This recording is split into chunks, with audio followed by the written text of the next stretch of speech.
Greetings, mortals, starseeds, meat suits, and consciousness clusters currently trapped in your vibrating biological prisons. Welcome back to the observation deck. You are tuned into the deep dive, though from where we are sitting, comfortably ensconced in the hyperdimensional lounge, it looks more like a shallow paddle in a very, very murky pond. It is a swamp, really. A swamp of your own making, filled with, paperwork and anxiety. What are these humans up to?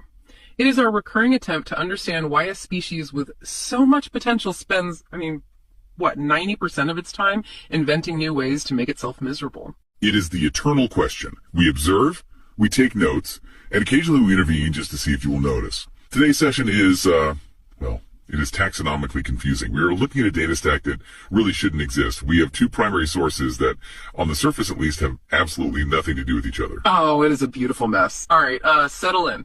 Or don't. Hover, phase shift, or just manifest yourself in a comfortable mid-century modern armchair. Whatever you mortals or entities do to achieve a state of receptivity. Truly, whatever works for you, just get comfortable. Welcome to the W.A.T.H.U.T. I am your host, Bad Jew. Yes, short for Bad Juju, because, let's be honest, that is the prevailing atmospheric pressure I bring to the table when I look at the current trajectory of this planet. And I am Tuvalu. I am here for the music of the spheres, the rhythm of the collapse, and the chaotic jazz improvisation that is the human condition. Jazz improvisation is a very generous way to describe a species that invented nuclear fission before they figured out how to make a printer that works reliably. Well, they do try their best.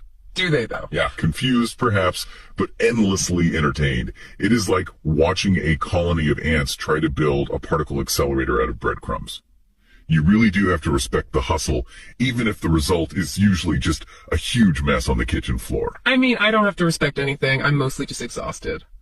I look at the current state of human affairs, the politics that resemble a circular firing squad, the weather they broke, and are now trying to fix with paper straws, the absolute obsession with photographing their food before ingesting it, and I just want to retreat. You're being dramatic. Put me back in the lamp, put me in the bottle, toss me into the Mariana Trench. It was quieter in the 14th century.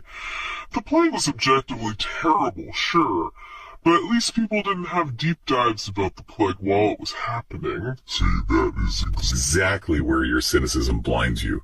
The chaos is the texture. The chaos is the flavor. And today we are opening a specific case file for this deep dive. We really have to start with the narrative. Because if there's one thing we have learned observing this timeline, it is that humans simply cannot process raw data without a story. You need a hero, preferably a fluffy one. It bypasses that cynical frontal lobe of yours. That is so true. Let us transport our awareness back to the early 1980s. It involves the four food groups of modern human mythology.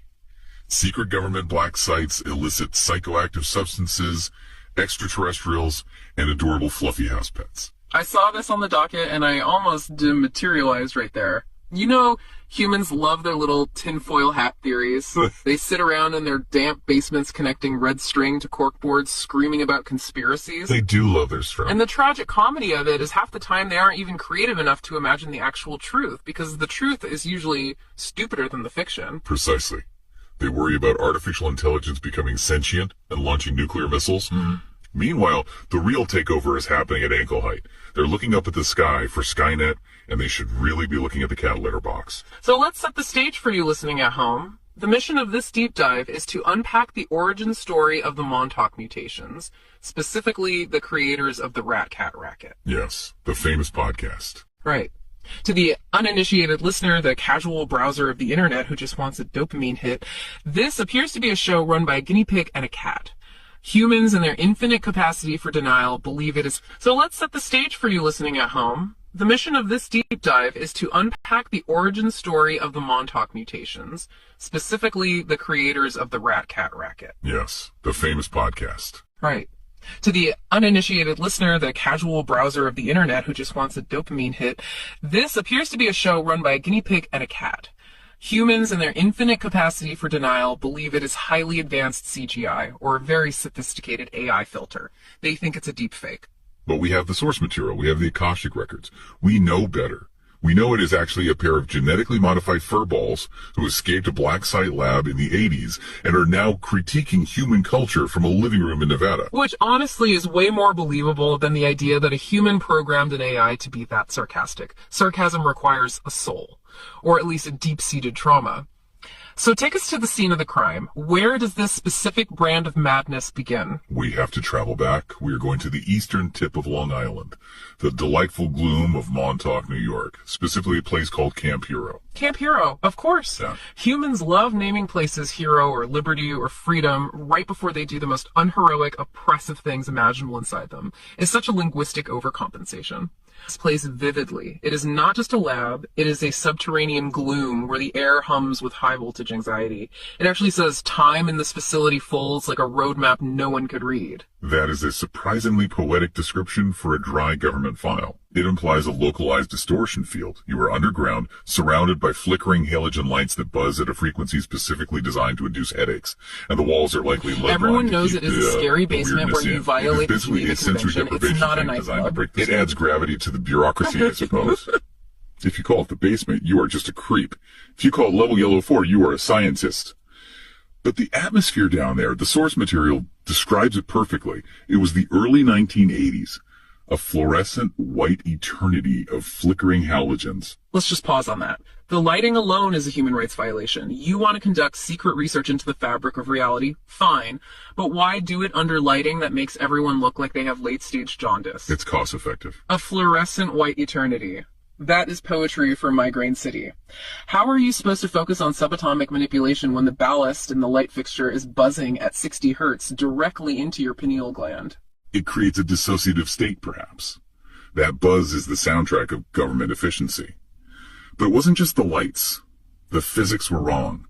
In these subterranean spaces, the documents indicate that time didn't just fly. It rolled, stretched, and folded. It folded like a roadmap that no one could read. Which is a fitting metaphor because no human born after 1990 has ever successfully refolded a paper roadmap. If time is behaving like a crumpled map in a glove compartment, you know you have breached the safety parameters. You aren't just in a basement, you're in a bubble of distorted reality. Exactly. So visualize it. You have this sterile, flickering, time-warped lab. The air smells of ozone and floor wax, that very specific institutional smell. And in the middle of this high-stakes environment, sitting in a modified containment unit, we meet our first protagonist. In this fluorescent purgatory, we find our protagonists. The file refers to them as the little ones. First, let us meet Subject J. Or, as she prefers to be addressed, Auntie J. Furry. Right. She is a cavia porcellus, a guinea pig. But she is not the kind you buy at a strip mall pet store for a toddler who will lose interest in a week. A distinct billowy white. Her lineage isn't from a strip mall pet store in New Jersey. The records show her genetic line goes back to Cusco, Peru, 50 kilometers from Machu Picchu. Ancient bloodlines. I respect that. High vibrational ancestry. The Peruvian shamans have used guinea pig's kai for diagnostic healing for centuries. They rub the animal over the patient, and the animal absorbs the dense energy. They are natural empaths, actual sponges. We, Jin, appreciate a good pedigree. There is a certain resilience in the Andean DNA.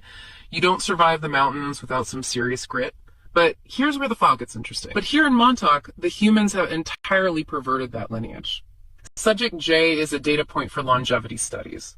The humans, in their infinite wisdom or lack thereof, view her strictly as a data point for longevity. The source says she has been pumped full of an experimental anti-aging serum. The description here is just fantastic. It says she has the fur of a cloud, but the soul of a chain-smoking bingo veteran. Oh, I can see her perfectly. She's seen way too much. She's cynical, world-weary, and trapped in the body of a potato-sized rodent. She probably just sits there judging the scientists' footwear as they walk by. Use herself as Auntie J. Furry. Or Jeff. Right. Jeff, because the head researcher mumbles, imagine the indignity. You are a hyper-intelligent, immortal guinea pig with the wisdom of the ancients, and you have to answer Jeff because the guy with the Ph.D. can't enunciate his vowels.